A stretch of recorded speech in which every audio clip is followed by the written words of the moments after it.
Labour want you to think that this election is over before it has even begun. But we are going to fight. We are going to fight every day for our values and our vision.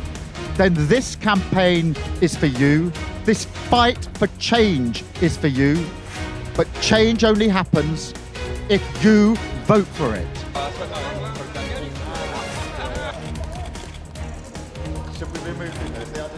The United Kingdom is getting ready to hold its first general election in nearly 5 years.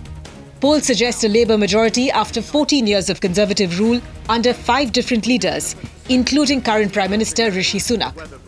Labour leader Keir Starmer is widely speculated to be the next Prime Minister. What's clear is that whoever comes to power will inherit a country facing significant challenges. Let's break down some of the key issues this election. The state of the economy and high cost of living is the biggest issue for voters. UK has struggled with high inflation and slow economic growth, which have combined to make the people feel poorer. The Conservatives succeeded in controlling inflation, which slowed to 2% in the year through May, after peaking at 11% in October 2022. But growth remains sluggish, raising questions about the government's economic policies. We have one job, which is to make this a summer of change. A summer of change.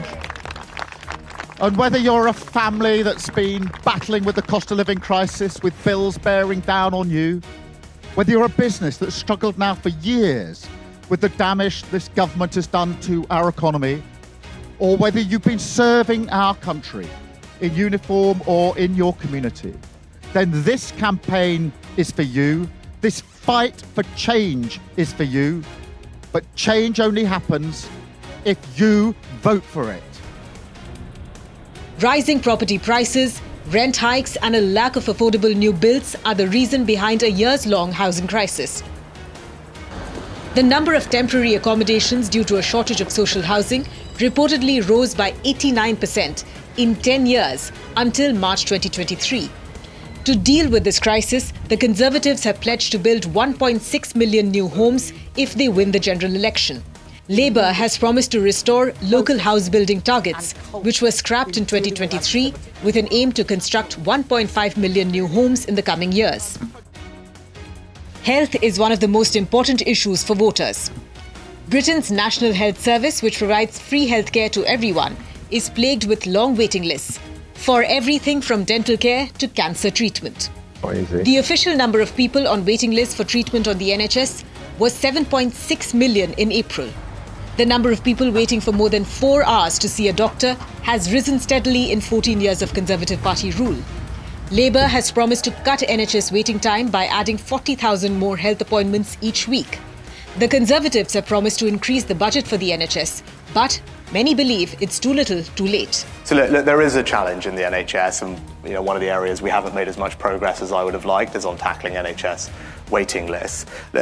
Children, as you've heard me talking about, are really important to me, and making sure they get the support they need is vital. So one of the things that we're doing, before I get into the macro stuff, you said you chose to go private. Right? So one thing we're actually doing now is making that available on the NHS in more and more areas. Because I don't have any ideological disagreement with the private sector, the independent sector providing NHS care. Right? There's again a difference between me and the Labour Party. So what I've told the NHS is, look, if there's a private provider that can do the thing, whatever it might be, whether it's an assessment or a hip replacement, and they can do it at the same tariff rate that we have, the price, then people should be able to choose where to get their treatment and get it done there. Polls suggest that more Britons believe immigration has a negative impact on society. Thousands of asylum seekers and economic migrants have crossed the English Channel from France in flimsy inflatable boats in recent years, triggering criticism that the government has lost control of Britain's borders.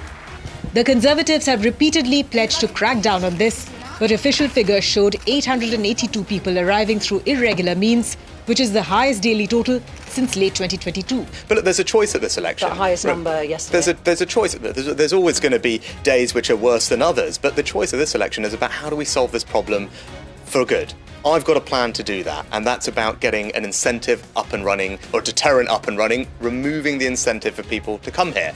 It's as simple as that. If people come here illegally, they shouldn't be able to stay. Sunak's government has backed a highly controversial plan to deport undocumented people to Rwanda.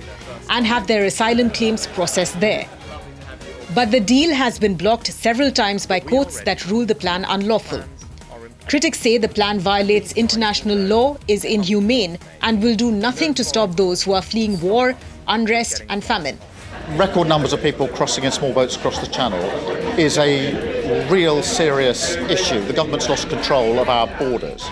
What we will do is have a serious response to that and set up our Border Security Command. That is a new command with new resources and new powers, including counter-terrorism powers, with the single objective of taking down the gangs that are running this vile trade in the first place. And when I was a chief prosecutor, I took down terrorist gangs working with others. We can do it in relation to these gangs. But how quickly would Rwanda be cut? Well, we would be able to set up this command straight away. It's one of the first steps in government, and I want people to have that image of an incoming Labour government, sleeves rolled up, getting on with the job from day one. The Rwanda scheme is a gimmick. We will cancel that, stop wasting money on that, and put that money into our border command, which will be the effective way to deal with this very serious problem. Sunak surprised many when he said the election for July 4, which was at least 3 months earlier than expected. Earlier today, I spoke with His Majesty the King to request the dissolution of Parliament. The King has granted this request, and we will have a general election on the 4th of July. He was hoping that positive economic news would help persuade voters that the Conservative Party was turning around the country. But if polls are anything to go by, that gamble is unlikely to pay off as Sunak's Conservative Party stares at its worst ever defeat.